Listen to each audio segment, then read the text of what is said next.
ನಿಮ್ಮ ಹಳೆಯ ಒಡವೆನ ಅಧಿಕ ಬೆಲೆಗೆ ಮಾರಬೇಕೆ?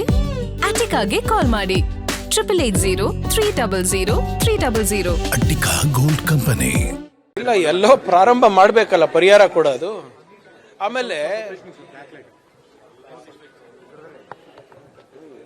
ನೋಡಿ, ಪರಿಹಾರ ಕೊಡ್ಲಿಕ್ಕೆ ಪ್ರಾರಂಭ ಆಗಿದೆ.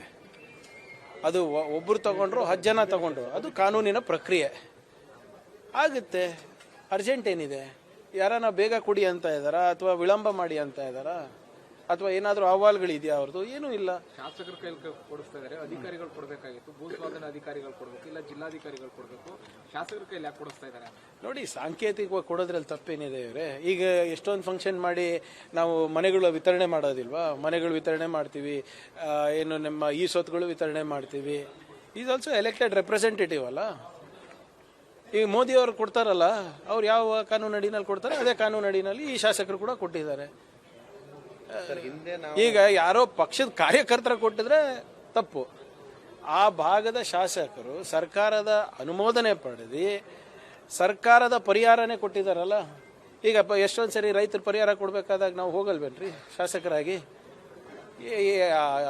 ಇದು ಏನು ಹೊಸದ? ಇದು ಕುಮಾರಸ್ವಾಮಿ ಅವರು ಹೇಳ್ತಾರೆ, MLC ಚುನಾವಣೆ ಅಡ್ಡ ಮತದಾನ ಆಯಿತು, ನಾನೇನು ದಡ್ಡ ಅಲ್ಲ, ನಮ್ಗೆ ಗೊತ್ತಿತ್ತು ನಾವು ಸೋಲ್ತೀವಿ ಅಂತ, ನಾನೊಂದು ಪರೀಕ್ಷೆ ಮಾಡೋದಕ್ಕೆ ಹಾಕಿದ್ದೆ ಅನ್ನೋಂಥದ್ದು ಹೇಳ್ತಾರೆ. ಪರೀಕ್ಷೆ ಆಯ್ತಲ್ವಾ? ಈಗ ನೀವು ನಂಬ್ತೀರಾ ಇದನ್ನ?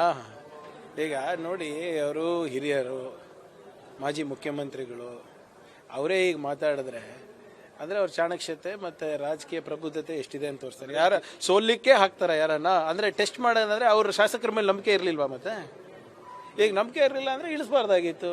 ಬಿಜೆಪಿ ಮಧ್ಯೆ ಅಪನಂಬಿಕೆಯನ್ನ ಸೃಷ್ಟಿ ಮಾಡೋದಕ್ಕೆ ನೀವು ತಂತ್ರ ಮಾಡಿದ್ರಿ ಅಂತ ಅವರ ಮೈತ್ರಿ ಮುರಿದಾಕ್ಬೇಕು. ನೋಡಿ, ಆಯ್ತು, ಬಂದು ಹೇಳ್ಬಿಡ್ರಿ.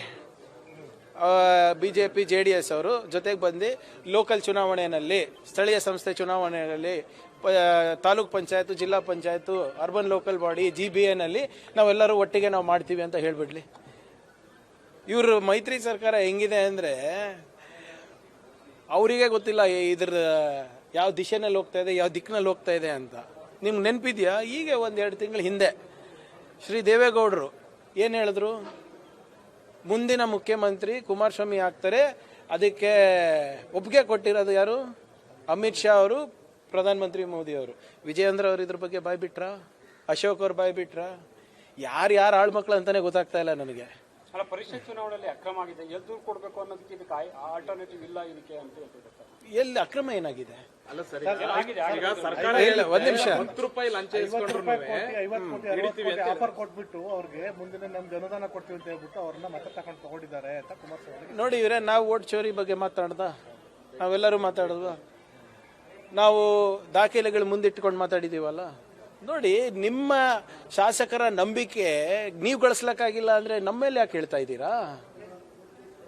ನಿಮ್ಮ ಲೀಡರ್ಶಿಪ್ ಬಗ್ಗೆ, ನಿಮ್ಮ ನಾಯಕತ್ವದ ಬಗ್ಗೆ ನಿಮ್ಮ ಶಾಸಕರಿಗೆ ಅನುಮಾನ ಇದ್ರೆ ಅದಕ್ಕೆ ಕಾಂಗ್ರೆಸ್ ಹೆಂಗೆ ಹೊಣೆಗಾರಿಕೆ ತಗೋಬೇಕು? ನಾವ್ಯಾಕೆ ಅದ್ರ ಬ್ಲೇಮ್ ತಗೋಬೇಕು? How are we responsible in anyway?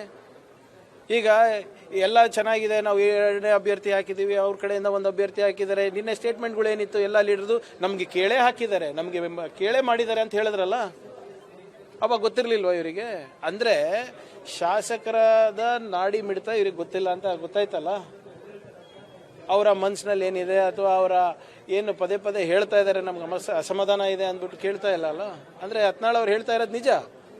ಇವರಿಬ್ಬರ ನಾಯಕತ್ವ ಇಲ್ಲ, ಸರಿ ಇಲ್ಲ.